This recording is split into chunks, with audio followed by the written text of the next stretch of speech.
succédant des petits airs entre 4 et 7 nœuds que les 15 équipages se sont élancés sur la première manche du Grand Prix Dunkerque Communauté Urbaine. Et sur ce tout premier parcours côtier, c'est le bateau Auré Quiberon by Orlabé qui a su s'imposer après avoir stratégiquement pris le lead de la flotte dès la première bouée du parcours. Et après on a contrôlé ceux qui étaient derrière nous et on arrive à gagner cette première manche qui est une super chose pour débuter sur voile, c'était ce qu'on voulait. On a vraiment bien manœuvré, on avait très content de notre vitesse, on a travaillé tout l'hiver pour arriver au tour mature à ce niveau-là et on a prouvé aujourd'hui qu'on savait aller vite et donc on est plutôt content de notre journée. Ouais. En tout début d'après-midi, après la pause, pêche à la crevette typique des plages du Nord comme à Brédune.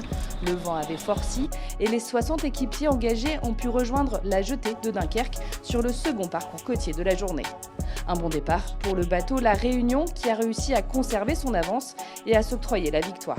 C'est pas évident parce qu'il y a beaucoup de bancs de sable et des zones où ça accélère et ça ralentit. Il y a aussi des épaves, des objets qui font barrage en courant. Donc pas évident à négocier, il fallait repérer un petit peu les grands axes, profiter d'être dans le courant dans le bon sens et dans les bonnes veines au bon endroit. Donc voilà, il faut être observateur et être réactif pour jouer bien avec les courants.